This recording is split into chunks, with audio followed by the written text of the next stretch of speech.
All right, everybody, welcome back to your favorite show about popular culture and all things movies, television, TV. Oh, I just said television, TV, music, all of the things. Yes, I'm your host, Chris McPeak, and I am recording today's episode with Annie Pruitt, who is mostly around all the time. Hello, Annie, and happy Sunday to you. Happy Sunday. Go Chiefs. Go Chiefs. Yes. I have no idea who's even playing football anymore. It's so embarrassing. Like I was you like 10 years ago and now like role reversal, it seems. But that's okay because, I don't know. Peyton It's a, Manning retired and I just lost all interest in everything, even yeah, baseball. Never thought that would happen. But you know what it really is? It's because my husband's kind of not interested anymore. yeah. I can't put my finger on that. It's a weird one. It's a weird one. Nonetheless, who else is in the playoffs? I mean, I guess let's go ahead and knock this out So slightly. you got the Dolphins and the 49ers that are Okay. playing this, and you got the Chiefs and the Ravens that are playing right now. Got it. Tied 7 at the end of the first quarter. All righty then. Well, Yeah. we are continuing on with our career series, our professional series. Thus far, you have heard about teachers and lawyers and doctors and actors. And today, Annie, we're talking about what? We're talking about cops. Cops. And oh my gosh, like there are so many movie cops out there. And we even had to ensure that we weren't, talking about FBI people. And I mean, FBI's are they're still law enforcement. So, but we are talking about a city police officer in most cases. I do have one sheriff, but the movie's about cops. So Yeah. I think it'll be okay.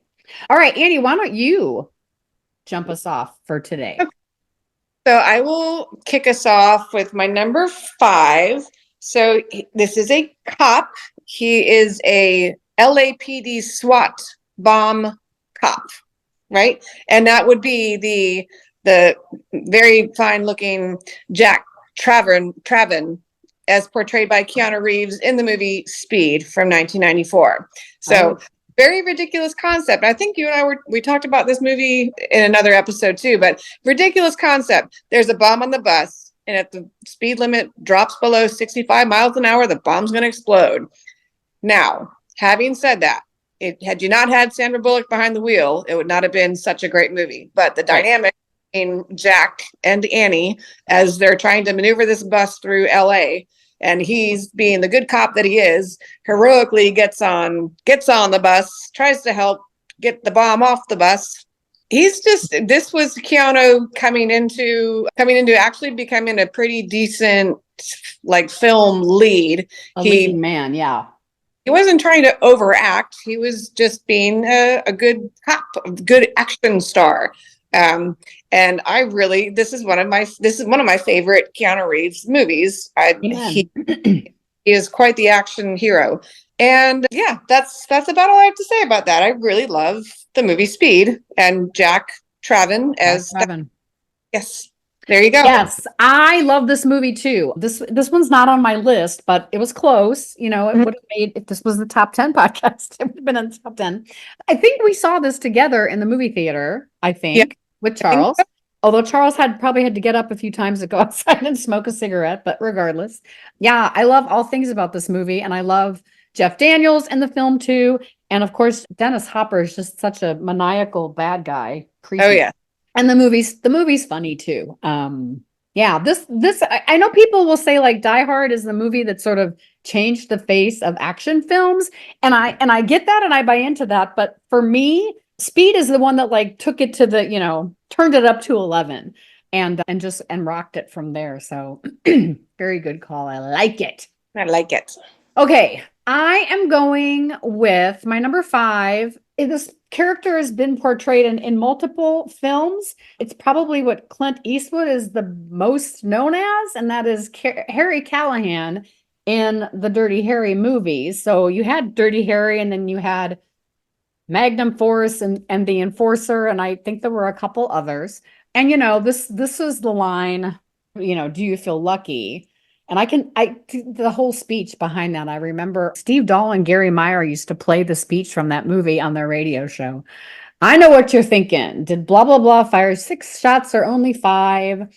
Well, to tell you the truth, in all this confusion, I've kind of forgotten myself. And so, do you feel lucky? Well, do you punk? Like Harry Callahan is just, he is, he is a hard-nosed, break all the rules to, get the bad guy kind of cop, always in trouble, but, he's going to get his man no matter what. And which kind of makes him like Keanu Reeves at 24. But yeah, I haven't watched the movie in a long time, but it pops up there and you look at it and I'm like, oh, I think I want to watch that tonight. But I know I'm going to get way too into it because, he's really, is he a good guy? He's a good guy, but he's not a good guy. Like he doesn't Yeah. do anything by the rules. He's a complete and total rules breaker. But, he always gets his man. So you go on with your bad self, Dirty Harry. That movie poster is on the wall, so it's on the wall of fame. The Wall of Fame. But Harry did not make it to my top 5. Oh, well, shucky darn. Yes, well, good thing because we don't like overlap. Right. So my number 4, I'm picking from the 10 that I had that I'm having to pick from. So Sergeant Lorna Cole, as portrayed by Rene Russo in Lethal Weapon 3. So because I didn't want him to be all male cops. Let's just put that out there. But so Rene Russo comes along as she pairs up with Martin Riggs and, oh God, what's his name? Roger Murtaugh. Murtaugh to, solve this, or, to catch the bad guys of these drug dealing people that are also have these cop killing bullets out there. And well, when she meets, her soon, her what becomes the love interest, Martin Riggs, but right. She is a badass. She kicks his ass. They do the whole comparison of the scars thing that's very reticent of Jaws, right. But it's like foreplay for them. It's like, they're the texture of the scars, and it's so adorable. But she's an absolute badass. And at one point, like she's beaten up 5 people, and Martin's just like telling Murtaugh, no, just watch. She's got this. It's it's so cute. But she's super smart. She's super sexy. And she's a great cop, and I love her. So number 4, Sergeant Lorna Cole. That is a great pick. And I kind of thought in my brain that you were going to go down that road. I actually, and just throwing this out early, I don't have either Riggs or Murtaugh on today's list. And I think it's because in my brain, I was leaning more, if we were ever going to do like a buddy movie top 5 list, they would make the buddy movie list, which, it's not a bad thing. It's just, it is what it is. But yeah, that's one of my favorite Rene Russo performances. Yes. Good times. Okay. Is it Lethal Weapon 3 or Lethal Weapon 4? Well, she's in 3 and 4. So She's I should have said 3 and 4, but she was introduced in 3. Yes. Chris Rock is introduced in 4. Okay. 4. Correct. Got it. My number 4 was a departure for Rocky Balboa himself, Sylvester Stallone. He was cast as the lead in James Mangold's Copland, and he plays the sheriff of Copland named Freddie Heflin. So Freddie is a somewhat paunchy sheriff dude of this New Jersey town that is basically Copland. So there's this core group of New York City cops who didn't want to live in the city and found some loophole where they wouldn't have to live in the city. And these Harvey Keitel and Robert Patrick and a few others are sort of the masterminds that brought this little town together.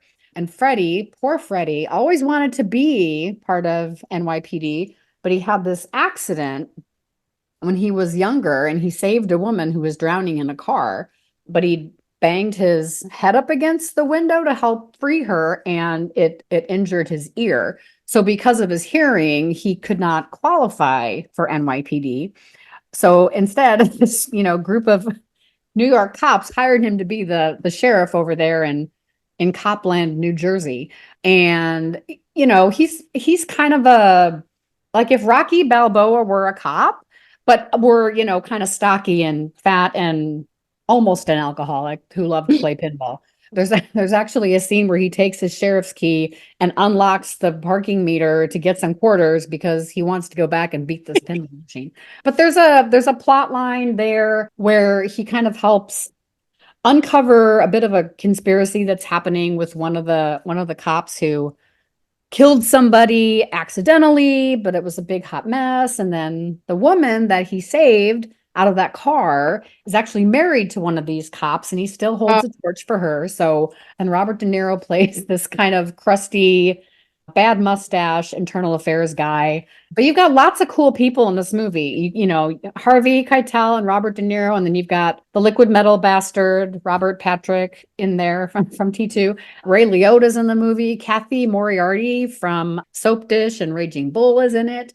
And Annabella Sciorra is the woman who Freddie saved when they were younger people. So it's a fantastic 90s edition independent film, like the decade that independent films were their finest. And it's very entertaining, and Sylvester Stallone is quite good if you can believe him not being Rambo or Rocky. So if you can get past that, you're good to go. Yeah, he got really great reviews because he pulled off acting in a very incredible way. Mm-hmm.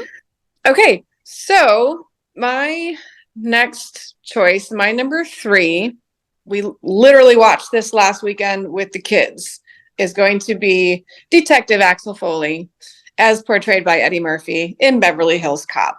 And it's funny. So there's certain comedy that just, it spans generations. And there may be pieces, in Beverly Hills Cop 1, not so much. Maybe in some of the other ones, there's some things that people maybe like find offensive, but not, I mean, if my kids didn't get offended by it, then that means it's probably okay. On the mark. Yeah. So of course, Detective Axel Foley, he's a Detroit cop, and his friend gets killed. So he goes out to LA to try to find out who killed his friend, and gets kind of, gets in trouble with the LAPD and the two, cops that he ends up having to follow around, Detective Billy Rosewood and Sergeant John Taggart, who are equally as funny. There's, all kinds of loops, and he's comedic, and he plays, he's Eddie. He does what Eddie does. But as far as like a cop movie, he's fantastic. It's a great cop film. Now, 2 was okay, and say what you want about the other ones. And then there's a new one coming out, but absolutely. No, I heard that. One of the greatest movie cops of all time. So there's my number 3. Yes, that is a laugh out loud movie for me. And still even lines, and it's not even his line. The buffet plate is $12.50. That you get plums, peaches, oranges, and bananas. All I want is a couple of bananas. You take those bananas. Banana tailpipe. I'm not. Yeah, it is great. And the whole the plaid pants that Taggart pulls out of that house that Eddie borrows, and he's telling them all at the strip bar, it's Gerald Ford, President Gerald Ford. It's all silly. It's crazy. It's hilarious. Yes. I love it. Okay, let's see. 3 to me. Yes? 3. Yes. Okay. So I am going to go with a darker cop movie featuring Morgan Freeman as Lieutenant William Somerset in Seven. And I know people, well, why aren't you picking Brad Pitt? Well, that is because Brad Pitt is kind of a hothead. And even though Somerset teaches him a lot, and they are, down the trail to figure out this awful, crazy serial killer who is killing people according to the 7 deadly sins. But Somerset is what do you want to call it? He's the moral compass of this movie. He's the rationality of it all. And the sucky thing about it is that he doesn't want to be there. He's like days away from his retirement, and he gets stuck on this case because R. Lee Ermey, the whatever you call him, captain, is not ready to hand this case over to Brad Pitt by himself. So, and he's the one that comes up with this notion, like, let's go to the public library, let's look at books, and they figure out some some interesting things, and he just kind of, keeps Brad Pitt reeled in as best he can until, what's in the box, and that's sadness and all of the things. I mean, I know what's in the box is not funny, but I mean, who doesn't make fun of that line? Well, we all do. But I love Morgan Freeman. I always have. He's another guy, like I can't think of a bad performance that he's ever given. And this movie is very hard to watch unless you're completely desensitized like I am. But exceptional performances, and he really is good. But I would trust him to investigate anything for me because he's thorough and he's the voice of reason and he's got that calm demeanor, he's just like Zen. He even goes to bed with a freaking metronome by on his bedside table. So yeah, I love me some Morgan Freeman, and that's why my number 3 is William Somerset.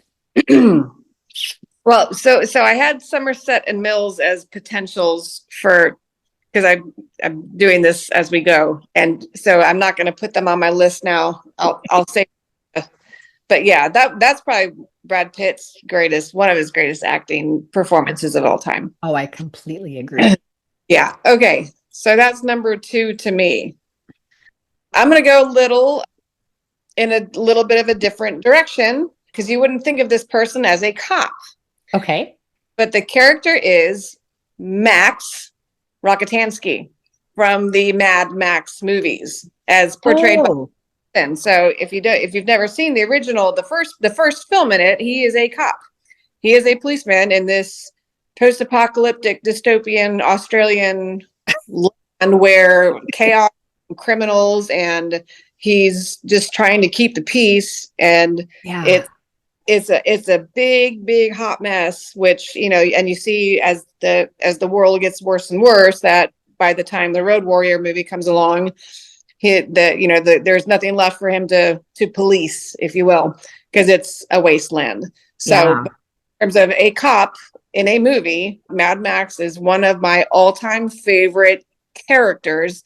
Doesn't have a whole lot of dialogue in any of the films, because that's kind of the way it was supposed to be, quiet and gruff and jaded because he lost his wife and child, and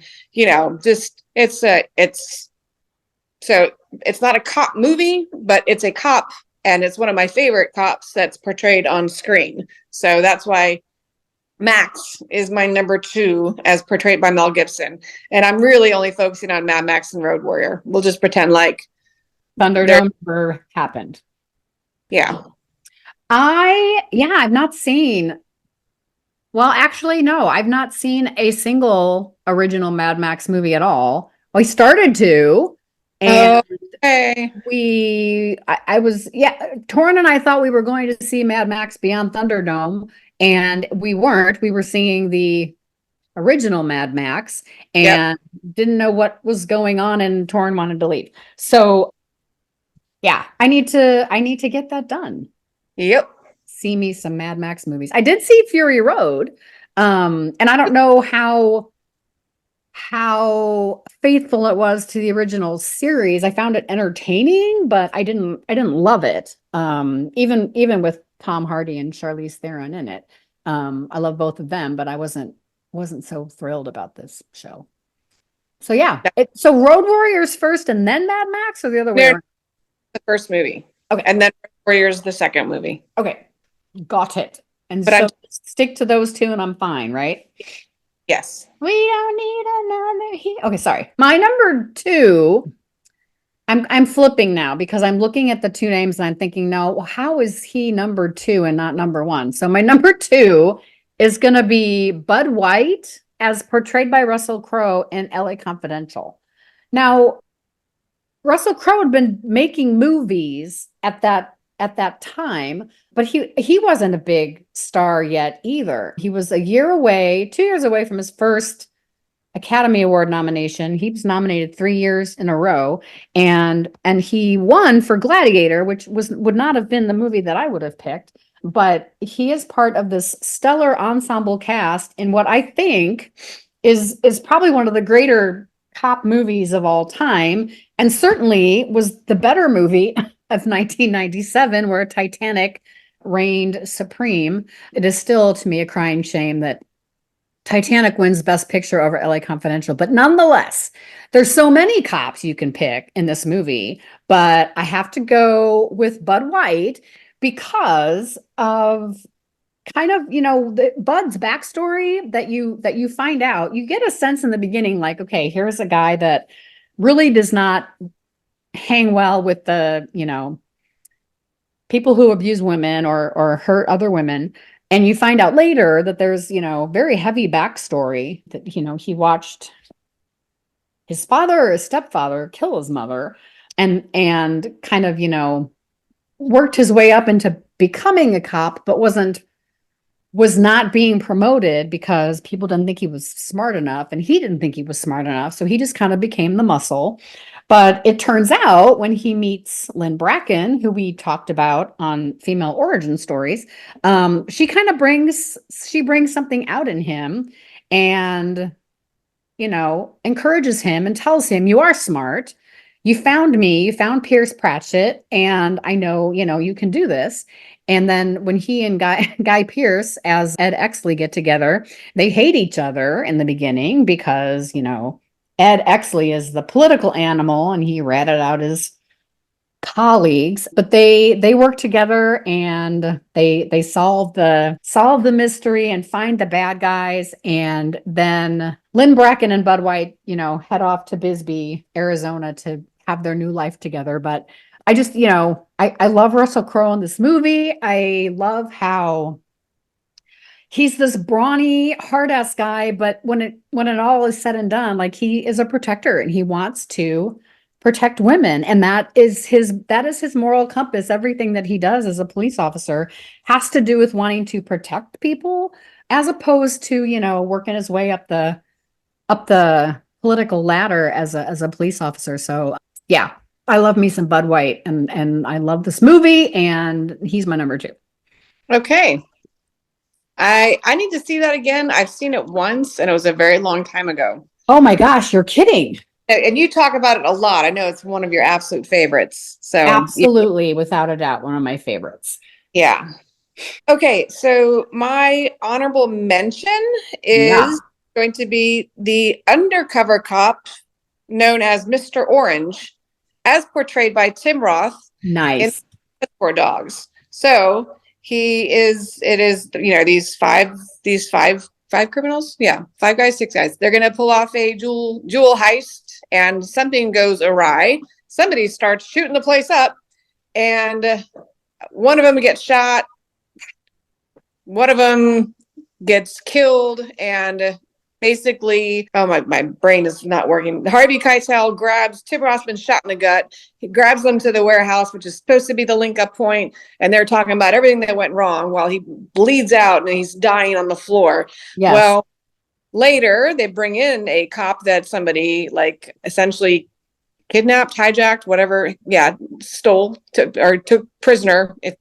And before Martin, or I'm not sorry, I'm fucking this up.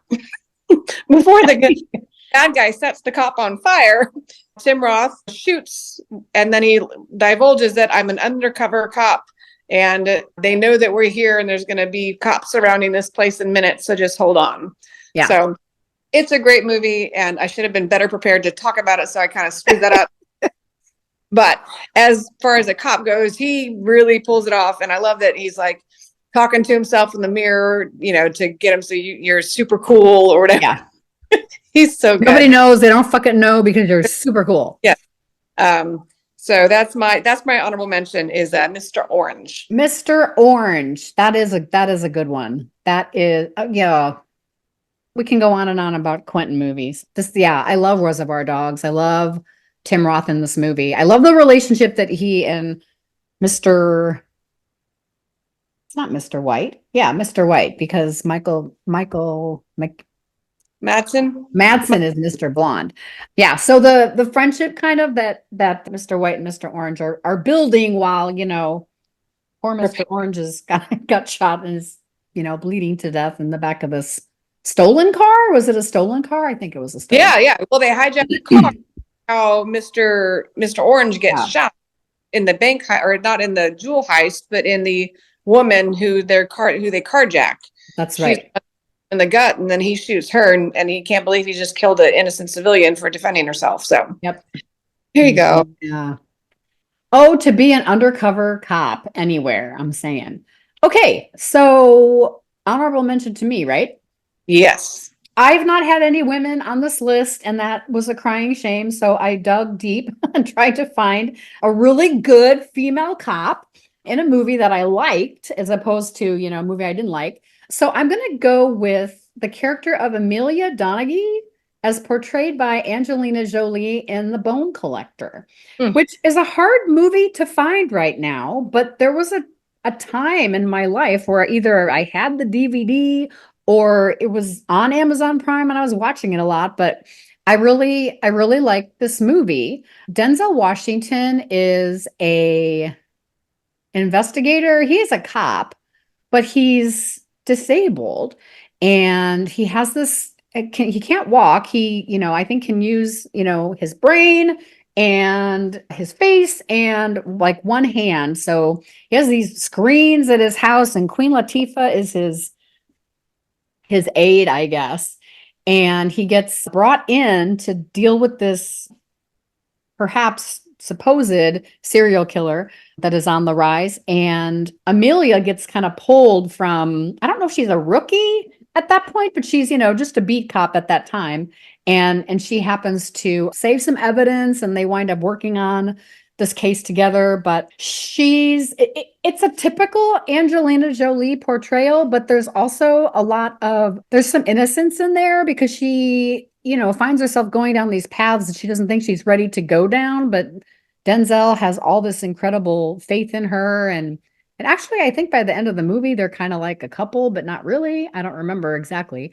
And it's a pretty creepy movie when you find out who the killer is. It's kind of like, wow, I never would have thought that was the case.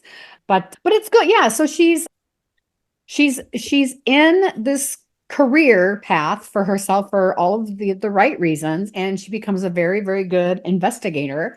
And they solve the crime and they find the bad guy. And even though I think there is some carnage that wasn't expected and kind of makes you sad, but nonetheless, I enjoy this movie a lot, even though it's kind of hard to watch in places.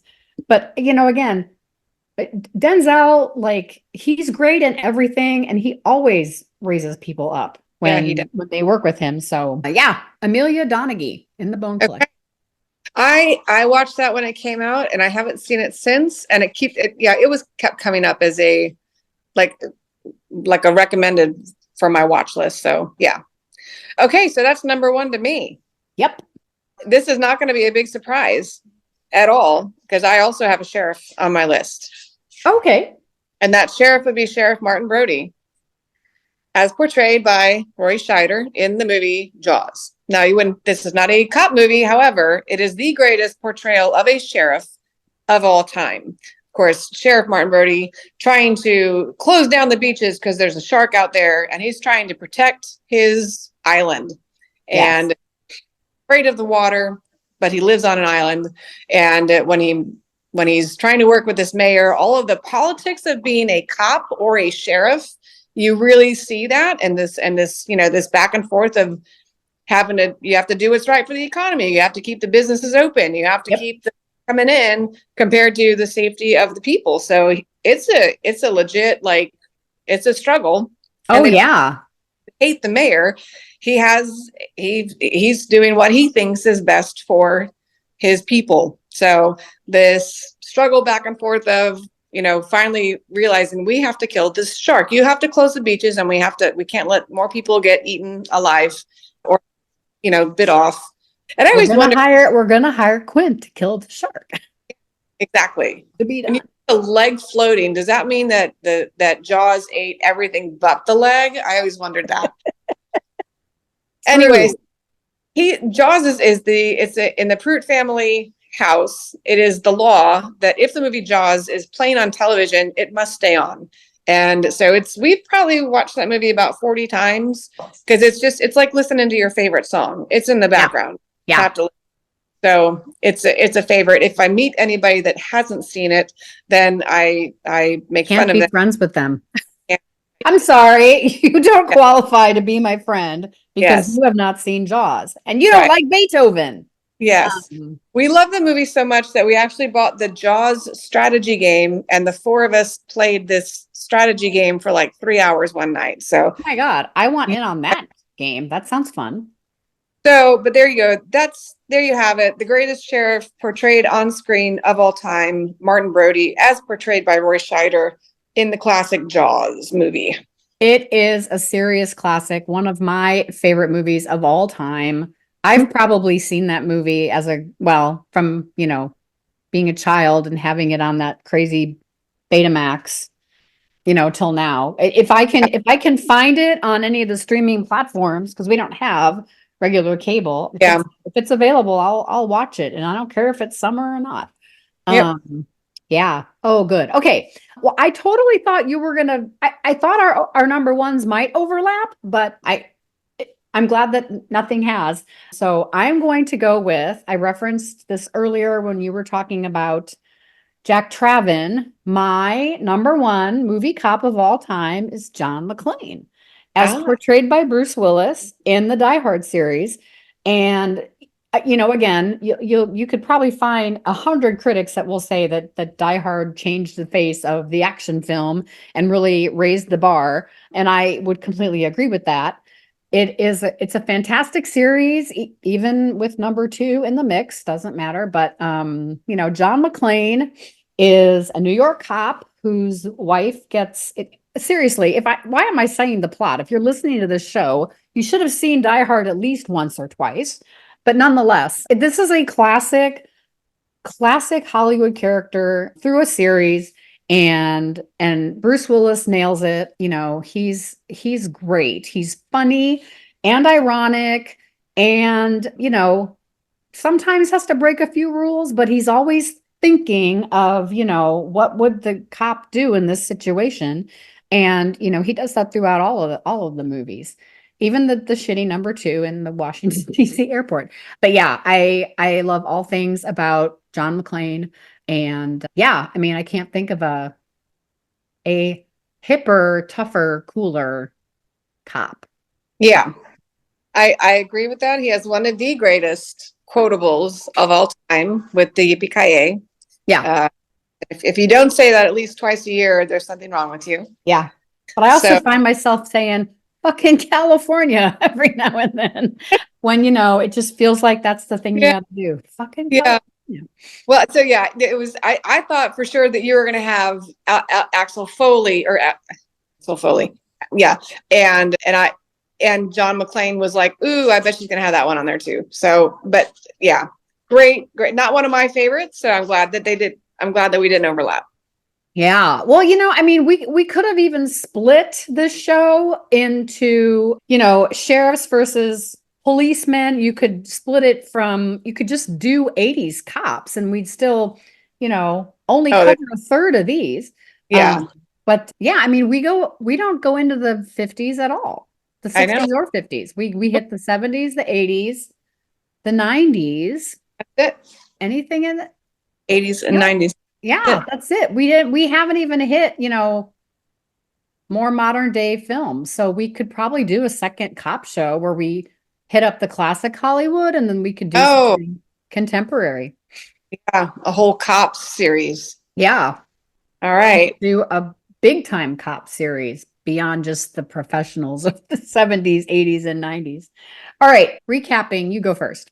Recap. Honorable mention, Mr. Orange from Reservoir Dogs, and then 5-1, Jack Traven from Speed, Sergeant Lorna Cole from the Lethal Weapon 3 and 4, Detective Axel Foley from Beverly Hills Cop, Rockatansky, sorry, from the Mad Max movies, and then Sheriff Martin Brody, classic Jaws. Beautiful. My honorable mention is Amelia Donaghy from The Bone Collector. And then 5-1, I have Harry Callahan from Dirty Harry, the Dirty Harry movies, Freddie Heflin in Copland, William Somerset in Seven, Bud White in LA Confidential, and John McClane in the Die Hard franchise. That's more than a series, it's a franchise. Guys. Oh yeah. Well, Good. we've got some more great professions coming down the pike here. So What I have on the coming up list are priests Mm-hmm. and con men. Mm-hmm. And I've got soldiers. And I started to say prostitutes, and I wonder if we want to change that to sex workers or maybe not do it at all. We'll see.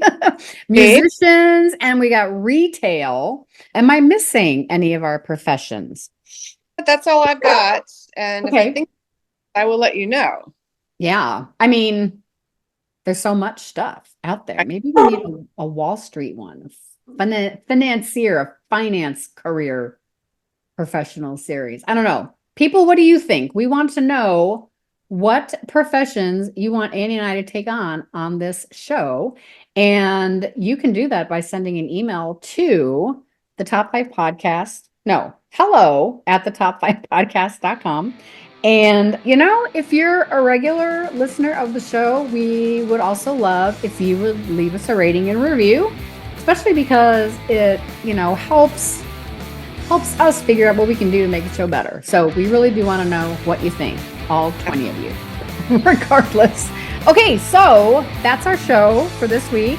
So for Annie, go Chiefs, and myself, we will catch up with you on the next fun-filled, super exciting professional episode. Okay, bye.